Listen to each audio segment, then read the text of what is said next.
سلام. شبتون بخیر. چرا من همیشه میگم شبتون بخیر؟ چون که من خودم شبا فقط میتونم فیلم بگیرم، به خاطر اینکه باید بذارم پسرم بخوابه و یه سکوتی و خونه حکم فرما بشه، این مادر بیچاره بتونه یه تمرکزی بگیره تا بتونم حرف بزنم. برای همین ممکنه که نورپردازی من هم مقدار کم که هیچی، مثلا خیلی زیاد غیر حرفه‌ای باشه، چون خیلی چیز در مورد نمیدونم و اینکه خب نور شبا خیلی سخته که بتونی تنظیم کنی و به حد ایدئال برسونی. ببخشید. و اینکه من واقعا از فقط شبا وقت میکنم فیلم بگیرم. جونم براتون میگه که همونطور که تو ویدیو معرفی گفتم، اگه دیده باشید میخوام که امشب شروع کنم از موضوعاتی که ذهنم درگیر کرده تو حیطه‌های مختلف اجتماعی، فرزند پروری و غیره صحبت کنم. پرحرفی نکنم، برم سراغ این موضوعی که امشب میخوام بگم.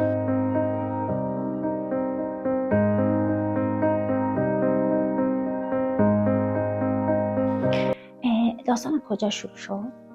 داستان از اینجا شروع شد که چند وقت پیش پسر من داشت با دوستش بازی میکرد تو اتاق و من همونجور داشتم دقیقا پشت اتاق رو تی میکشیدم و صدای اینا رو حالا میشنیدم، داشتن یه بازی میکردم. بعد نمیدونم بحث به کجا کشید که دوست پسر من ازش پرسید که خب حالا تو مامان تو بیشتر دوست داری یا بابا تو؟ و من اینجوری گوشام تیز شد و دیدم بحث داره به جای جالبی میکشه و بذارید که برم ببینم چی میگه جواب پسرم چی، چون اینجا منی حضور ندارم، پدری هم حضور نداره، خیلی میتونه جواب خالصانه باشه. بعد خیلی سریع و بدون اینکه فکر کنه گفت بابام خیلی بیشتر دوست دارم. بعد این دوستش که همسن خودشم بود پرسید که خب چرا اینو بیشتر دوست داری؟ من خیلی خوشحالم که اون سوالای منو پرسید چون من نمی‌دونستم وارد. و گفت که پسرم گفت که آره ما، چون که من با بابام کوه میرفتم، خیلی خوش میگذشت با بابام و خیلی حال میداد، حالا تو دنیای پسرونه بچگی خیلی حال میداد و اینا. بعد چه اتفاق افتاد؟ اون روز دقیقا توی دوره‌ای بود که من خیلی فشار روانی روی ذهنم بود و فشار کلا زندگی. خب من تازه مهاجرت کردم و خب با یه شرایط خاصی مهاجرت کردم. شرایط خاصم این که مجبور شدم تنهایی با پسرم یه دور مهاجرت کنم و بعد همسرم و ما ملحق بشه و خب این فشار خیلی سخت‌تر میکرد و خلاصه خیلی فشار تک والدی روم بود و چون دوران هم مثلا داشتم احساس سوپر هیرو بودن میکردم، مادر فداکار که داره همه اینا رو به خاطر بچه تحمل میکنه و اینا. بعد چی شد یهو این با این حرفی که زد اصلا نگم که چه حس عجیبی به من دست داد. من خب در آن واحد من کلا مدلم اینه که در آن واحد هیجانات اولی هم میاد رو سریع قاطی میکنم و هیجانات اولی هم سریع اون حس خیلی عجولانه‌شو نشون میده و من اون پشت در اتاقم گریه کردم. واقعیت 2 تا دونه اشک از من اومد و حالم بد شد و اینو هی فشار رو نگه داشتم. فرداش که پسرک رو بردم مدرسه، بلافاصله بعد رفتم تو حیاط کتابخونه و با اینکه خب اینجا خیلی سرده و حساب کنید تو دمای مثلا منفی 7-8 درجه، من حدود 40 دقیقه نان استاپ گریه کردم و احساس کردم که نیاز دارم و باید گریه کنم و همش هم به خودم گفتم نگاه کن که من از زحمت کشیدم، این کار کردم اون کار کردم، بیشترین نمیدونم انرژی براش گذاشتم، بیشترین امنیت رو دادم بهش، همه چیش من براشون بودم و اینا. من بیشترین کسی بودم که اهمیت میداد به مسائل این و اینا. بعد این اومده میگه که من بابام بیشتر دوست دارم. خلاصه اصلا اون لحظه یعنی با هم صادق باشیم، اون لحظه ببینیم که چه خوب که پسرم پدرش رو دوست داره. واقعا اینکه خیلی شخصی داشتم میدم به خاطر اینکه اون فشار گفتم دوره هم خیلی رو بود، نمیتونستم جور دیگه فکر کنم و توقع داشتم لااقل منو بیاره بالا و من یه مثلا ریواردی برای این همه چیزام بگیرم، یه پاداشی برای این هم زحماتم از زبونم بگیرم. خب نگرفتم. خلاص گریه هم کردم اینا، خیلی ناراحت شدم و این گذشت و خب انقدر مسائل دیگه بود که وقت نکردم به این خیلی زیاد فکر کنم، ولی ته ذهنم بود که حالا یه بار بهش بپرده. من مسائلی که درگیرش میشم یه جایی مینویسم، حتی میگم که یه بار بیا بشینمش فکر کن، حرف بزن با یکی، یا اصلا یه سرچی کن، یه چیزی اینو حلش کنیم، یه به یه نتیجه شخصی برس، نتیجه درست غلط لزوما نه، یه نتیجه شخصی برس. واسه این پس ذهن من بود. بعد اینم اضافه کنم که من این موضوع رو با همسرم هم مطرح کردم و همسرم اون زمان نبود اینجا و بهش گفتم. خب طبیعتا اون خیلی خوشحال شد و احساس غرور کرد، ایول پسرم چقدر من تو ذهنشم و اینا. بعد خیلی خوشحال شد اینا. خلاصه گذشت و من در اولین فرصتی که پیدا کردم بعد اون ماجرا تصمیم گرفتم که هر جور شده، یعنی ریاکشن اولیه من این بود که هر جور شده کاری کنم که منم تو ذهن یاد ماندگار بمونم و این تو ذهنش من انتخاب کنه. و واقعیت این نبود که بگم منو انتخاب کنه، میخواستم منم هم زده باباش تو ذهنم بالا و اینکه احساس میکنم چی شده، چرا میگه من اونو بیشتر دوست دارم، لااقل کاش میگفت دوتاشونو بیشتر. این یعنی اصلا این نبود که بخوام همسرم تخریب کنم. خلاصه اولین ریاکشن من این بود که اوکی منم کار میکنم تو ذهنم بمونم. خب چیکار میکنم؟ نشستم اینو فرق ما دوتا چیه، چرا تو ذهن اون بچه من این شکلی شده، فرق ما دوتا تو والدگری چیه؟ اوکی فرق ما اینه که همسر من کلن به طور طبیعیش هم که حالا ما ایران بودیم، سر خیلی شلوغ نظر کاری، وقت زیاد اصلا نمیتونست با پسر من بذاره و اصلا بابای کمی بود از نظر کمیت. بعد یعنی یه جوری که این صبح میرفت و شب میومد و این ساعتهای ورود و خروجمون به ما اصلا نمیخورد و مخصوصا پسر من که زود میخوابه اصلا نمیدید 5 روز، میموند همون آخر هفته ها که خب سعی میکرد باش بازی کنه، ولی اگه میشست بازی میکنه بازی میکرد، قشنگ میتونست وقت بذاره بازی کنه. و خب خوشبختانه اینو رو انداختیم که باهاش دوتایی هم میرفت بیرون و یه وقت پدر پسری هم میگذروندن و خیلی با هم حال میکردن. و خب من در عوضش چجوری شما فکر کنم اون کم بوده کمیت همسر رو من باید جبران میکردم و من خیلی پررنگ بودم، یه مادر خیلی پررنگی که خب باباه هی نیست، مامانه هی هست. جوری تو حلق بچه میخواد بگه بابا مامان بذار نفس بکشم، ولی شرایط زندگی بود دیگه، کارش نمیشد کرد. و اینکه من همه مسائل جدی پسرم رو من در اختیار داشتم، اینکه این کارو بکن، این کار نکن، این لباس مناسب هست، این لباس مناسب نیست، این غذا رو بخور، غذا رو نخور، مواظب باش، البته نه به صورت اگزاجره که مثلا بخوام محدودش کنم، ولی خب اصلا والدگری همینه، یه جایی باید مراقب بچه باشی و این چیزاش کنترل کنی تا زمانی که خودش به اون استقلال نرسیده. و خلاصه همه کلاس آموزشیش یا اینکه بعدش گیر بدم تمرین کنه، بیا بشینیم تمرین کنیم و خلاصه هر چیزی که شما فکر کنید که بچه داره رو غیر از بازی کردنش رو من باید منیج میکردم. حالا بخواب، الان ساعت خوابته، حالا اینقدر تلویزیون نبین، بسته موبایل دیگه نباید ببینید، چشت خراب میشه، این دارو رو بخون، دارو نخور، دکتر رو ببرم مثلا چیز بشه، آمپوله رو دکتر ده حضور من بزنه، من بدهی بودم که اینو بردم دکتر. خلاصه نشستم که با خودم سبک سنگین کردم دوباره. واقعا این که خب به نسبت اون مدلی که ما با پسرم وقت میگذروندیم، این بیشترین نه رو از من میشنید، بیشترین بکن نکن از من میشنید، بیشترین گیر دادن ها رو به اصطلاح خودمون از من میشنید. و خب من یه همچین موجود تو ذهنش جا افتاده بودم، ولی باباش کی بود؟ باباش تو ذهن این کسی بود که اوکی اون بازی میکنه با من. حالا نبودن هاش خیلی نمیدید، چون شاید واسه اینم اون روزای هفته سریعتر میگذشت و با در نظر گرفتن که پسر من زود میخوابه، بین تایم مدرسه و کلاساش و خوابش ساعت کمی بود، خیلی حضور نداشتن پدر به چشش نمیومد و آخر هفته که بابا بود خیلی زیاد بود بازی میکرد. یعنی این چش وا کرده بود، یعنی اینجوری میخواست برآیندی که از زندگیش میداد این بود که بابا بازی، مادر 1000 تا گیر دادن، بعد سختگیری، نظم، بخور نخور، نمیدونم. مادر خوبیه هایی هم داشت، ملایماتی هم داشت، ولی واقعا این که چون از اون یکی والد اصلا هیچ نهی نمیدید، این آره های مادر یا حال دادن های مادر نسبت به اون هیچ بود. یعنی این نسبت نگفتن مادر باراش خیلی بیشتر بود. و خلاصه و اینکه بابا هم یه مدلی بود که آخر هفته هایم که میخواست چیز کنه روتین ما رو کلا میذاشت کنار، میگفت که حالا این یه آخر هفته که من با بچه‌م این کار نکنه، این نخوابه، تلویزیون ببینه، اینو بخوره. و به خاطر اینکه خودش زیغ وقت داشت دوست نداشت آخر هفته اصلا به این قوانین فکر کنه و میخواست فری فقط چیز باشه و حوصله چی نداشت.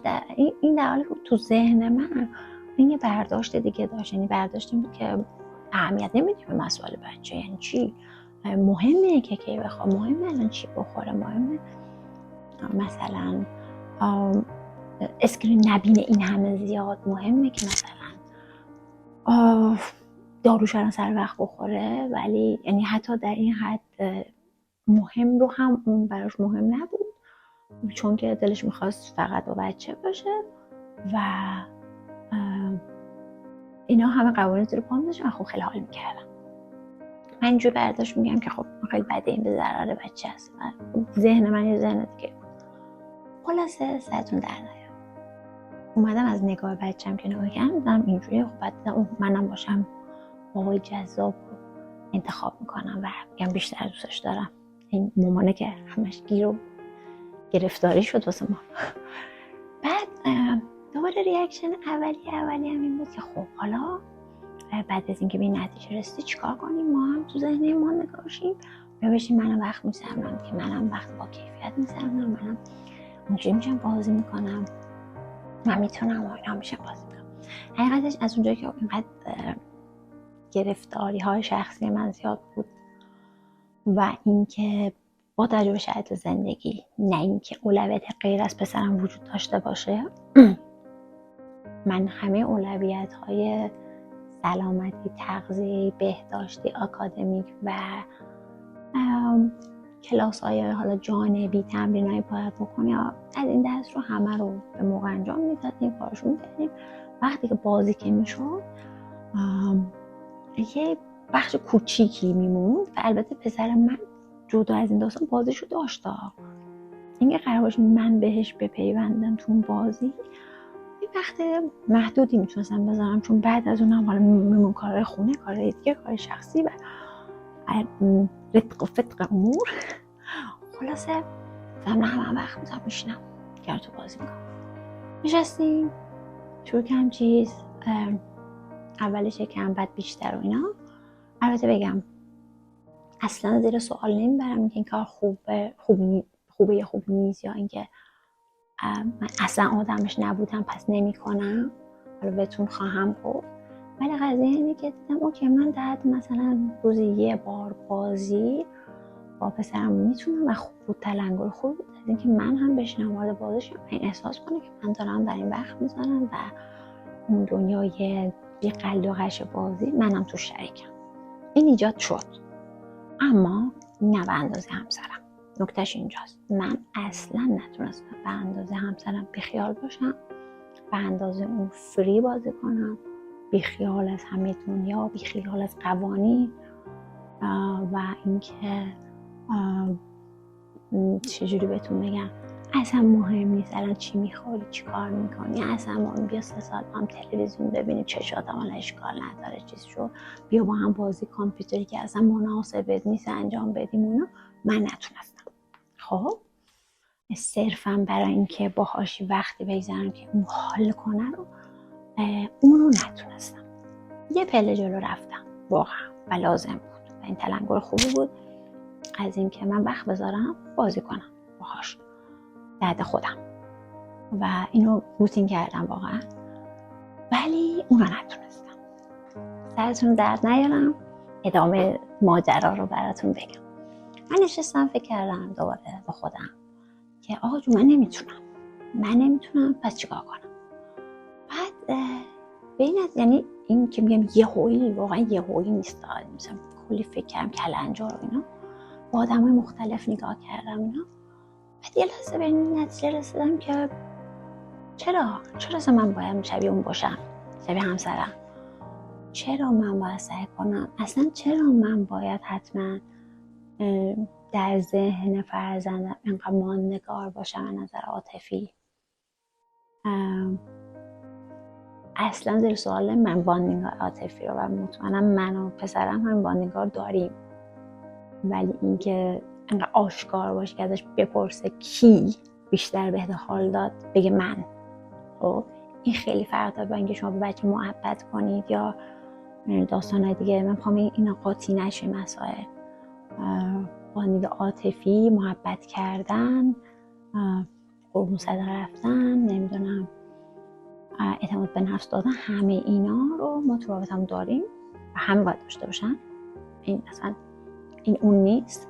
اینکه این دقیقاً این نقطه رو میخوام بگم، این چیزی که من درگیر کردم، این اصلا کی گفته مهمتره که تو اون والدی باشی که تو ذهن بچت اونی که بیشتر حال داده، بیشتر کیف کرده باهات؟ آیا این نکته فرزند پروریه؟ یه جور دیگه بگم، چون من خیلی سخت حرف میزنم یه وقتایی، میخوام بگم که آیا مهمه که بچه‌مون ما رو به عنوان کسی بشناسه که خیلی با ما حال کرده، یا اینکه از ما چیزهایی کسب کنه که در آیندهش، در حالش، در زندگیش، کیفیت زندگیش برده بالا، مهارت‌هایی کسب که در آیندهش خیلی استفاده می‌کنه؟ کدوم مهم‌تره؟ من به یه نقطه رسیدم که گفتم اینه چالش من، الان من اینو نمیفهمم، اینکه کدوم مهمه. اینکه تو ذهن بچه من وقتی بزرگ شد، من حالا حرفم وقتی بزرگ شده دیگه، وقتی بزرگ شد برام باید به عنوان یه والد مهم باشه که این بچه من میگه من با این حال کردم، خیلی خاطرهای باحالی ساختم، اون تو ذهنم مامان خوبه، بابا خوبه، مامان کوله، بابا کوله به قول خودمون. یا اینکه چیزهایی به بچه‌م داده باشم که ازشون یوم استفاده کنه، باهاشون موفق، به معنای خیلی عامه موفق بشه، پول در بیاره، شوخی نداریم دیگه، یا مثلا تو اجتماع مقبول باشه، یا خیلی جا از این مهارت هایی که من به این دادم، نه فقط کلاس اینا بردم، شو چیزایی یادش دادم، مغزش رو پرورش دادم، نظم بهش دادم، غذای سالم بهش دادم، ورزش یادش دادم، گیر دادم به اینش به اونش، بعد یه بچه اینجوری سالم شد، نمیدونم یه بچه درس خون شد، یه بچه موفق شد، یه بچه با 3-4 تا مهارت خوب شد، بعد اینم رفت تو بزرگسالی با اینا حال کرد، اما تو ذهنش من یه مامان گیر بودم، یا تو ذهنش نگیم مامان گیر، چون من نمیخوام برم تو اون طیف سختگیری، خب خودم مشکل دارم، تو ذهنش این باشم مامان من اینقدر که باحال بود، باحال نبود، در چه خاطرات این نظره. میدونی چه خاطراتی تو ذهن آدم میمونه؟ که خاطراتی خیلی بار عاطفی خوب داشته، یا منفی خیلی شدید داشته باشن، یا مثبت خیلی شدید. و اصلا منفی خیلی شدید رو ذهن به خاطر اینکه یادآوری اون خیلی شما رو اذیت میکنه، آسیب میزنه، سعی میکنه سرکوب کنه، مغز این کارو براتون میکنه و شاید اونها هم خیلی درست به یاد نیاره، ولی خاطراتی که از هیجانی بار خیلی مثبت خوبی دارن حتما نگه می‌داره و اینها رو سالها تعریف میکنه و اینا، با اینکه شاید یه مدت کوتاهی بوده باشه، مثلا شما یه بار رفته سفر با یه خیلی لذت بود، اینو 30 سال تعریف میکنید، این تو ذهنتون میمونه از اون آدم. حالا هزار تا بعدی هم بتونه، هزار تا این برام برام افتاده باشه، اون خیلی تو یادتون میمونه، بخاطر که مثلا حافظه اینجور کار میکنه. خب این باگ شناختی حافظه است دیگه. من داشتم به این فکر میکنم که ما اصلا والدگریمون رو بیایم فدای باگ شناختی حافظه بکنیم یا نکنیم. ببین من این دارم میبرمش بالا، ببینم بازی کنم، خودم هم حتی وقتی حرف میزنم بهتر میفهمم موضوع و شما هم همینطور به من بگید. اصلا اینکه آقا جان حافظه انسان این شکلیه که هر خاطره خیلی کیف کنه، خیلی اون لذتش رو برده باشه نگه میداره. خب چرا دارم اینو تکرار میکنم؟ به خاطر اینکه ما خیلی قضاوت ها الان تو فرزند پروری این شکلیه که یه جوری با بچه نمیدونم رفتار کنید که چند سالی یادتون کنه خاطره مرورهایی بگه چه مامانه با چه چی کلی خاطره خوب از شما داشته باشه، نمیدونم تو ذهنش بمونید و والد خیلی خوبه اونجوری باشی در نظر این سبک بازی ها و خالص باشید و خاطرات اینجوری زیاد براش فراهم کنید. یعنی چی؟ یعنی دقیقا ما به خاطر باگ شناختی حافظه که میگه من فقط خاطراتی که خیلی خوب باشن و خیلی توشون حال کرده باشم و اونم انتخاب خودمه. یعنی هر آدمی اساس یه معیارای خودش تصمیم میگیره که اون لحظه رو خیلی باحال ثبت کنه و یه لحظه دیگه که شما خیلی براش زحمت کشیدید رو باحال ثبت نکنه. یعنی چی؟ یه مثال براتون بزنم که ببینید چقدر بعضی وقتا هرس دراره این سیستم حافظه.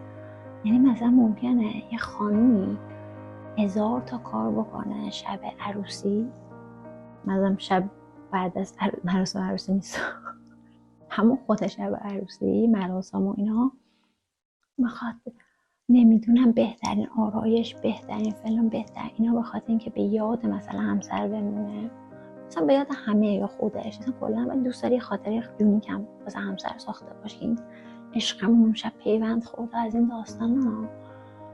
بعد خب این توقع داریم من این همه دارم دیزاین میچینم و کارایی میکنم که این خاطر تو ذهنتون ماندگار بشه. اون آقا میتونه حافظه‌ش رو نه عمدن نه مثل معیارهای تصمیم بگیره که یه شمال دوتایی با یه دونه دوست دختر همکلاسیش بود رفته بود، اون خیلی خوب بود، اون یادش بود. خب یعنی میخوام بگم این کفه رو بزن کنار هم، اون حالا رفتش ندید به چیزهای دیگه ها که اصلا با اون دوست دختر اینو چیکار میکرد، نه اصلا بار جنسی هم نگیرید توش، مثلا هیجان اون موقع که فرار کرده بودن و یواشکی رفته بودن و اینا باعث میشه که این اون خاطره رو یکی بیاد ازش بپرسه، دوستی کسی با جزئیات تمام چقدر کیف کابین چی اونجا نمیشه چه خوب و اینا تعریف میکنم. بعد حالا ممکنه خانمش بهش بگه آره یاد شب عروسیمون من فلان چیزو بهت دادم که فلان چیزی روش نوشته بود که به یاد فلان چیزی بود که اولین باری که فلان جا دیده بودم اینا. بعد آقا انجینیر آره کدوم همون مثلا خودکار بنفشه، خودکار بنفشه که اصلا مال دوران بعد تولد بچه‌مون بود، مال اون نبود. خلاصه باید جزئیاتش نشیم. این آدم‌های مختلف و اساس معیارهای مختلف و بار هیجانی که خودشون برداشت هیجانی متفاوتی از اون خاطر، از اون لحظه، از اون اتفاق دارن، انتخاب میکنن که کدوم خاطره رو خیلی بولد نگه دارن تو ذهنشون. حالا ما این چیزای فرزند پرور جدید که به ما تاکید میکنن که آقا با بچه‌تون اینجوری باشید که اینجوری شما به یاد بیاره، شاید ما هم تلاش اون شکلی هم بکنیم به یاد نیاره. آیا اون ارزش اون تلاش ها برابر با ارزش والد، نمیگم مادر یا پدر، والدی که یه سری نیازهای دیگر رو دنبالش که برآورده کنه، یه والدی دنبال اینه که نیاز مالی بچه رو برآورده کنه، صبح تا شب داره میدوه، ممکن اصلا وقت نکنه همچین خاطری برای بچهش بسازه، ولی در واقعیت یه کاری کرد که بچهش 1000 تا حس منفی دیگر تجربه نکنه. خب وقت نکرده تو ذهن بچهش همیشه خسته بوده اما نه بد اخلاق، منظورم اون نیست، ولی اون خسته بوده، بابای ملایی بوده که حالا یه ذره باور میرفته ولی نه اون قدری که اون بچه نیاز داشته، یا مثلا نه نیازشو سرکوب نمی‌کرد، اونقدر نتونست خاطری آنچنانی بهش بسازه، اما خیلی پیشگیری کرد از اینکه هزار تا خاطری بعد از نداشتن‌ها و نتونستن‌ها و کمبودها و فقر و هزار تا اتفاقاتی که داشته باشه، چیزی که به چشم بچه نیومده. خب میخوام بگم ارزش این کمتر از اونه که خاطره رو ساخته، ارزش مامانی که یا بابایی که گیر میده سر وقت بخواب. وقتی سر وقت میخوابه بچه رشد خوبی داره. وقتی رشد خوبی داره خوب میفهمه. وقتی خوب میفهمه تو مدرسه اوکیه. وقتی تو مدرسه اوکیه، هم معلم راضیه، هم دانش آموزای دیگه بهش نگاهی لیدری دارن، در نتیجه رشد اجتماعی هم خوبه، اعتماد به نفسش هم بالا میره، در نتیجه فردا هم در آینده در تو کار تو هر چیز موفق میشه و 1000 سال از این استفاده میکنه. ارزشون کمتر از اونی که خاطری با حال نساخته. اون والدی که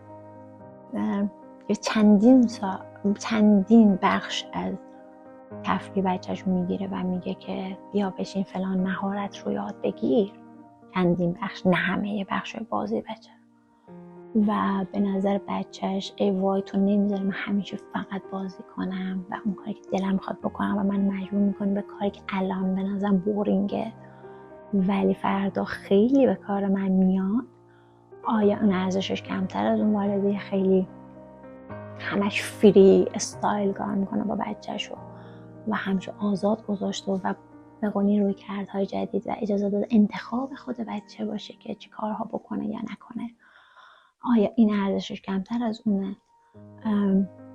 میخوام بگم که خودم دچار این چالش شدم، تو همین گیر و داره فکر کردن ها بودم که چی درسته چی غلطه. پسرمو بردم یک کلاسی که میرفت، بعد اونجا مربی پسرم درد و دلی شد و صحبتی شد و اینا و من به شوخی بهش گفتم که میدونین چیه، دلم میخواد اولین باری که پسر من تو مهارت که داره کسب میکنه خیلی اکسپرت و استاد تمام شد و تونست این کارشو ارائه بده به دیگران، دلم میخواد برم همونجا جلوی همگان اولین باری که تونست مثلا اینو با موفقیت ارائه بده و حال کنه و غرور و افتخارشو کسب کنه، برم جلو همونه دل سیر بزنمش، به خاطر که احساس میکنم که خیلی زحمت کشیدم واسه اینکه این مهارت کسب بشه و دلم میخواد اونجوری خالی شم. ولی به شوخی ها بوده مثلا که اتفاقا اونم تایید که گفت منم دلم میخواد یه بار بگیرم رو بزنم. اون موقع که اینا به اون میرسن و بهشون میگم که دیدین چقدر خوب بود که رسیدی و از اونجا بحث شروع شد و خیلی مرتبطه با این چیزی که من دغدغه که دارم بهتون میگم. گفت که آره منم خیلی دچار مشکلم و دیگران من خیلی قضاوت میکنن چون من پدر سخت گیر نه به اون معنا، پدریم که خیلی برام مهمه که اینا مثلا سازشون رو بزنن، درسشون رو بخونن، ورزششون رو بکنن، به موقع این کار رو بکنن، با موقع اون کار رو بکنن، چون همین سن کم مدیریت زمان رو خوب بفهمن، ارزش وقت رو بفهمن، اسکرین نبینن، چیزی که ضرر میزنه نبینن. خلاصه من خیلی همش دارم متهم میشم و قضاوت میشم میگه من بابایی بدیم و دیدم این چقدر نمونه شبیه همون درگیری ذهنیمه. و یه مثالی زد همین آقا از یکی از اساتیدش سالهای پیش که اون خانم که استاد این آقا بوده به این آقا میگه که من هم یه همچین پدری داشتم که در کودکی ازش متنفر بودیم رسما. و ببین خیلی بر من مهمه، کاملا این واژه رو کار می‌کنه که من و خواهر برادرم همه از این بابا بدمون میومد، به خاطر که احساس می‌کنم این خیلی فرصت‌های مثلا کودکی کردن، فان بودن و رهایی و اینا رو از ما گرفت، خیلی هاشو از ما، یعنی خیلی یه بخشی از اونها رو از ما گرفت و به جاش ما رو وادار کرد به کارهایی که ما در کودکی دوست نداشتیم و نمیفهمیدیم لزومش رو، چون لزومش رو نمیفهمیدیم و خیلی جذابم نبودن اون کارها، دوستشون نداشتیم. در عوضش مامانمو که خیلی گیر نمیداد، اصلا تو اون هیتا اصلا اکسپرت نبود، کارشناس تو اون هیتا نبود، خیلی هم براش مهم نبود این هیتا رو، سپرده بود دست باباها، گفت که من اون مادری میکنم. از وقتا اینجوری پیش میاد نلزوما مامانه چیز باشه ندونه یا آگاه نشه، من کار دیگر رو میکنم. تو بینشون برس. اون مامانه خیلی تو ذهنم باحال بود و میگه که یادم میاد که خیلی مامانمون کول بود و خیلی باش حال می‌کردیم، کلی خاطرات خوب ازش یاد داریم. اما ما الان رسیدیم چندین سال بعد و اون خانم حالا سنی داشته وقتی که این خاطره در رسیدیم چندین سال بعد و دیدیم چقدر اون مهارت‌ها به دردمون خورد، چقدر کیف کردیم، چقدر استفاده کردیم، چقدر درآمدزایی کردیم، چقدر نظر اجتماعی مقبول افتادیم، چقدر باعث شد ازدواج خوبی داشته باشیم، تو اجتماع موفق باشیم و هزار تا چیز دیگه و فهمیدیم که دستش درد نکنه. حالا اینا نمونه بودن که بالاخره در نهایت از قدر اون کارهایی که پدر کرده بودن تونستن و اینجوری به این آقا گفته بودن. این آقا حالا حسابون چند سال بعد میاد خاطره بر من میگه و میگه، ولی نمیگفت به استناد اون، ولی شاید هم گفت من خودم شکی هم که داشتم، یعنی آقا شکی هم که داشت روی این قضیه، به استناد اون تعریف اون خانم هم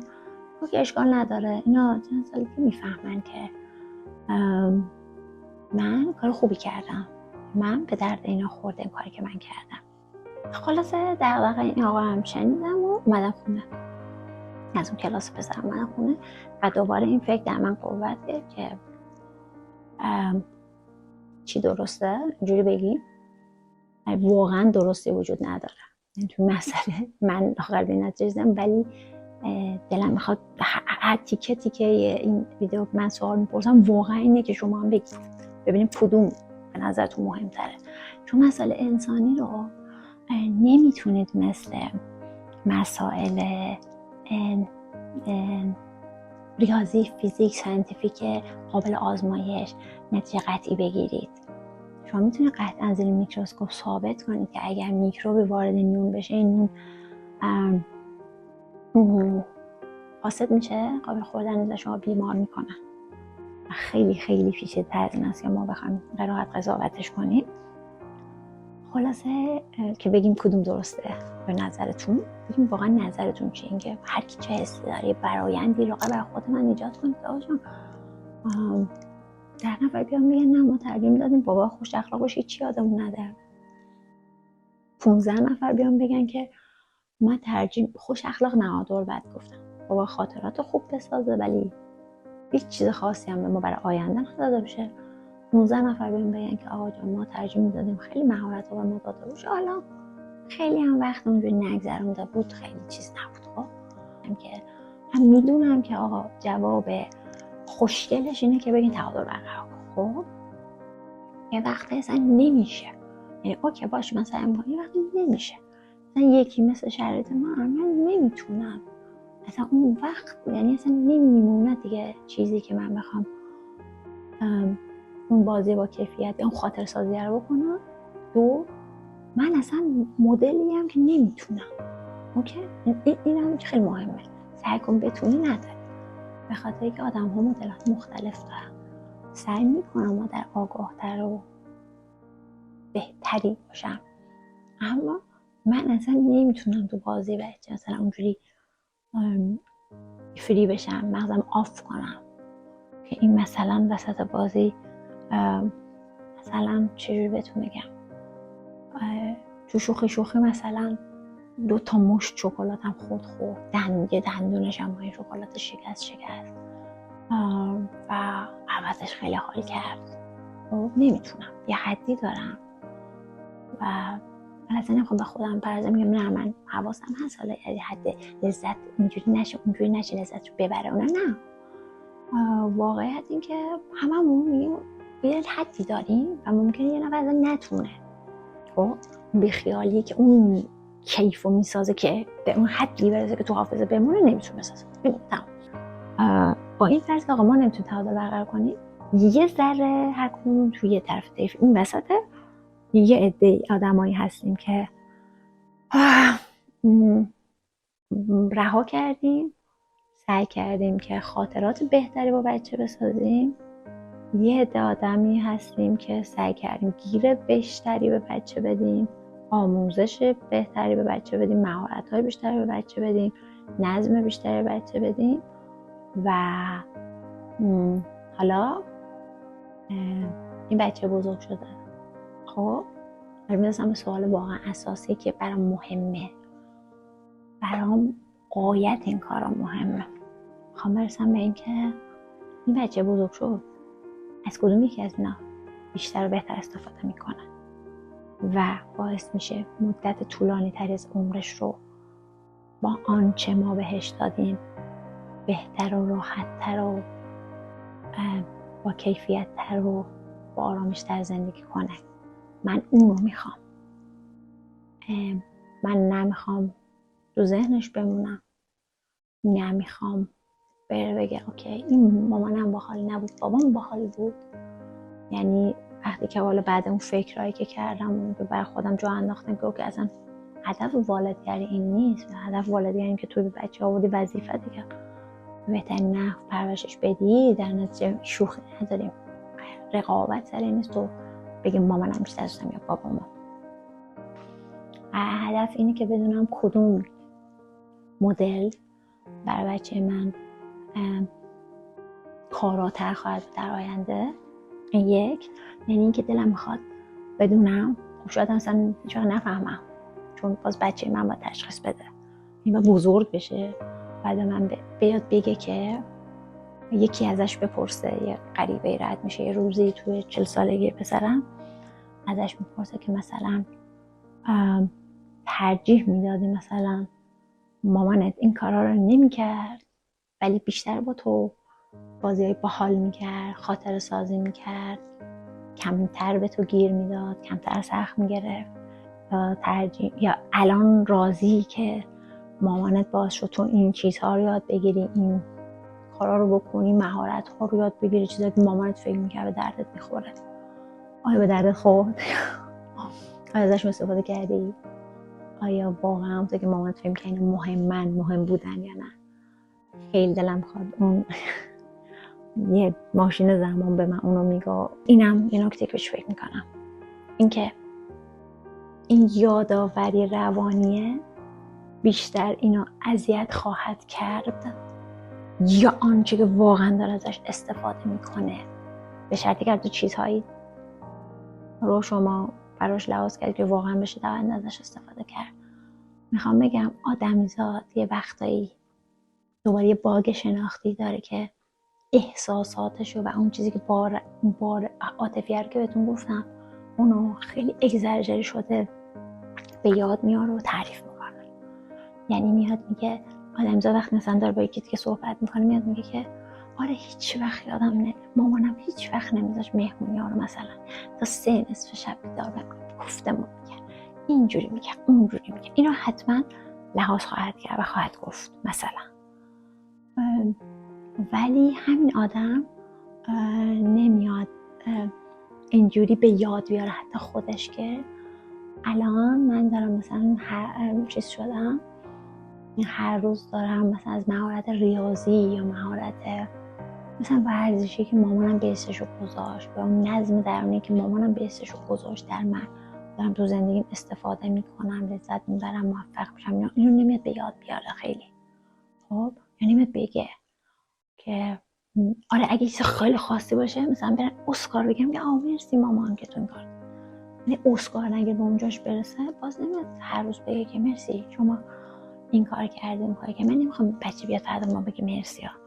میخوام بگم که یه وقتایی باعث شده که این باگ شناختی که اینو یادش میاره باعث شده که ما اهمیت اونو بیشتر از این بدونیم، به اینم فکر کنیم که اینکه ما اون خاطرات اون شکلی رو میگیم بیان میکنیم به یاد میاریم ولی نمیام اعتراف کنیم که چقدر اون سختگیری ها کمک کرد و کجاها تو زندگیمون به طور ناشناخته ریشه دونده که ما انسان با کیفیت تر و بهتری باشیم و تو این جهان سخت، جهانی که دیگه گوگلی نیست دیگه، فقط با محبت و با خاطرات خوش و اینا نمیشه باش مواجه شد و خودتو نجات داد، من زندگی کرد، ما رو تجهیز کرده اون کارها و ما اصلا نمیفهمیم که تاثیر اونها رو. آیا ما باید یه کاری کنیم که تو ذهن بچه‌مون بمونه یا نه؟ اشکال نداره اگه نموندیم ولی اون تاثیر رو داشته باشیم. نمیدونم. من الان مامان دست دوام، فکر میکنم تو ذهن پسرم نمیمونم. شما به من بگید به نظرتون کدوم مهمتره، یا الان براتون کدوم مهمتر شده، کدوم بیشتر استفاده کردید. خیلی خوشحال میشم تو کامنت ها ببینم نظراتتون رو و بحث کنیم، و اگه دوست داشتین حالا موضوع بیشتر بپرورونیم، قربونتون، خداحافظ.